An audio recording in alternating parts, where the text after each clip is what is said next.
ឥឡូវនេះហើយខ្ញុំជឿថាបងណាក៏អូសទូរស័ព្ទមកគឺស្រក់ទឹកភ្នែកដែរទប់អត់ជាប់ទេមួយថ្ងៃមិនដឹងជាហូរប្រហែលដងប៉ុន្តែបងត្រូវតែតស៊ូហើយជំនះស៊ូទាំងអស់គ្នាសម្រាប់បងដែលចង់បានប្រដាប់កាត់រោមច្រមុះដែលយើងអាចប្រើបានទាំងប្រុសទាំងស្រីហើយខ្ញុំបញ្ជាក់ជូននេះបងឲ្យវ៉ានេះមិនមែនជាវ៉ាន់សៀបទេណាទុកចិត្តបានមកខ្ញុំហ៊ានធានាជូនប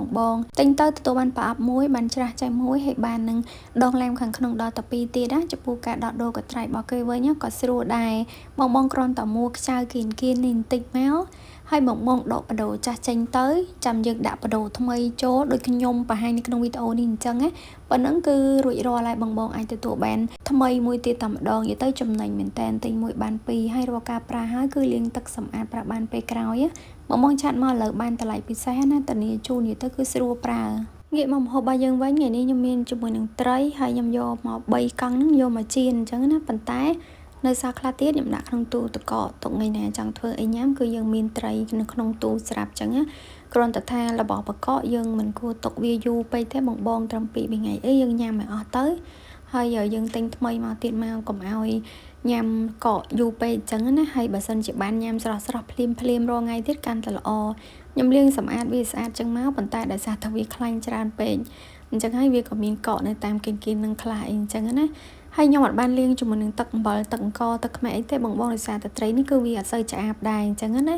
វាអត់ដូចត្រីផ្ទុកត្រីអីទេហើយខ្ញុំដាក់ក្នុងចានអញ្ចឹងទៅដោយសារតាសទេសអាំងខាងក្រោមរបស់ខ្ញុំនឹងគឺវាច្រេះវារៀងលបអញ្ចឹងណាបងចឹងហើយខ្ញុំខ្យល់គឺដាក់វាអាំងអញ្ចឹងតែម្ដងទៅហើយបន្ទាប់ពីអាំងបានមួយសន្ទុះចឹងមកខ្ញុំក៏ដាក់ម្រេចចូលអញ្ចឹងណានេះដោយសារតែខ្ញុំចូលចិត្តម្រេចដែរហើយនៅមួយយើងញ៉ាំចឹងទៅក៏វាជួយប្រព័ន្ធភាពស៊ាំរបស់យើងនឹងឲ្យវាខ្លាំងដែរអញ្ចឹងណាបងហើយចាប់ផ្ដើមមកធ្វើជាមួយនឹងស្វាយម្ដងស្វាយនេះទិញមកខ្ចីល្អទេដល់ពេលទុកតាមមួយថ្ងៃវាមានអារម្មណ៍ថាដូចវាចង់ជ្រាយអញ្ចឹងណាបងប៉ុន្តែមកអីទេយើងអត់ដែរអញ្ចឹងហើយយើងចេះតែលាយញ៉ាំទៅខ្ញុំឈូសវាអញ្ចឹងមកខ្ញុំសាប់ហើយខ្ញុំឈូសនឹងកបិតមុខពីរបងមានប្រដាប់ឈូសអាចឈូសក៏បានប៉ុន្តែខ្ញុំអត់សូវចូលចិត្តមានអារម្មណ៍ថាពេលដែលយើងសាប់ស្វាយអញ្ចឹងទៅយើងលាយមួយទឹកត្រីលាយមួយគ្រឿងទេសអីវាឆ្ងាញ់អញ្ចឹងបងវាចូលជាតិល្អខ្ញុំបន្តឈូសវាតទៅអស់អញ្ចឹងទៅដោយសារស្វាយយើងលាយនេះលាយនោះអីអញ្ចឹងណាមានខ្ទឹមក្រហមមានខ្ទឹមសមានប៉េងប៉ោះអីអញ្ចឹងទៅ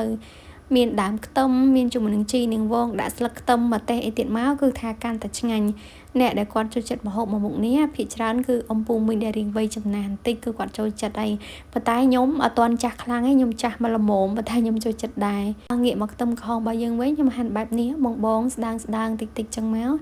កខ្ញុំចូលចិត្តមែនតើញ៉ាំ2-3ថ្ងៃជាប់គ្នាក៏អត់អីទេតែសារឲ្យតែជូរហឹលអញ្ចឹងគឺញ៉ាំបានច្រើនហើយបងកុំពិបាកចិត្តពេកនិយាយទៅយើងដឹងធ្វើមិនទេយើងត្រូវតែរៀនរស់ជាមួយវាទៅខ្ញុំនិយាយប្រាប់បងថាកុំបាក់ចិត្តប៉ុន្តែខ្ញុំមិនអត់បាក់ចិត្តទេណាឲ្យតែពេលខ្ញុំទាញទូរស័ព្ទព្រឹកឡើងមក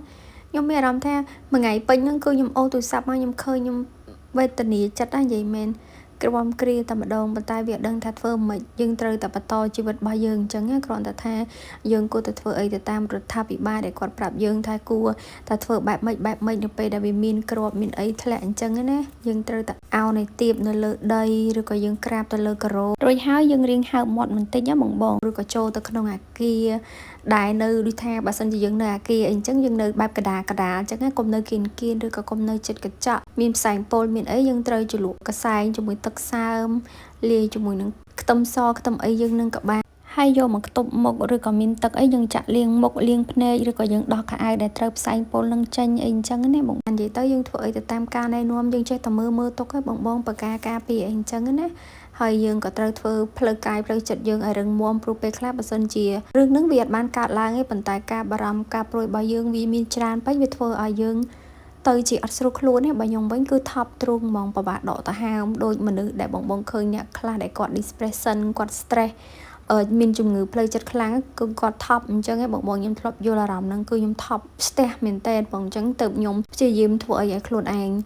កាត់បន្ថយ stress របស់យើងខ្លះយើងមិនអាចដកវាចេញបានតែម្ដងទេបងដូចយើងមានបញ្ហាអីមួយអញ្ចឹងរឿងអស់ហ្នឹងវាតែងតែមាននៅជាប់តាមខ្លួនយើងរហូតប៉ុន្តែនៅពេលដែលយើងព្យាយាមធ្វើអីមួយទៅយើងក៏នឹងភ្លេចវាបានខ្លះទោះបីជាយើងនឹកឃើញក៏វាមិនសូវជាជំរឿរបស់វាជ្រៅខ្លាំងអញ្ចឹងណាអញ្ចឹងខ្ញុំសង្ឃឹមតែបងទាំងអស់គ្នានឹង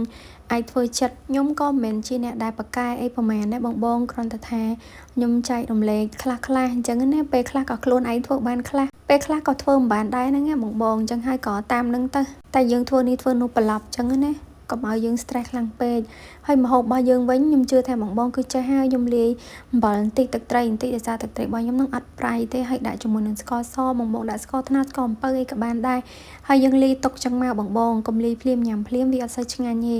កាលណាយើងលាយទុកចឹងទៅមកសន្ទុះមកវាចូលជាតិប៉ុន្តែបើសិនជាទុកយូរពេកគឺវាចេញជាតិជូរចេញជាតិទឹកមកពីស្វាយក៏វាអត់សូវឆ្ងាញ់ដែរហើយបើឆារបស់ខ្ញុំវិញគឺឆាដូចធម្មតាឡើយតែនិយាយរំលងមកហូបបាត់ហើយបងប៉ុន្តែបងអ្នកចង់ដឹងអីអាចសួរបន្ថែមបានតែអត់មានអីពិបាកទេអាចសាកយកសាច់ក្រកមកឆាមួយបន្លែបានហើយអរគុណជម្រាបលាកុំភ្លេចជួយ like page like វីដេអូនេះម្នាក់មួយផង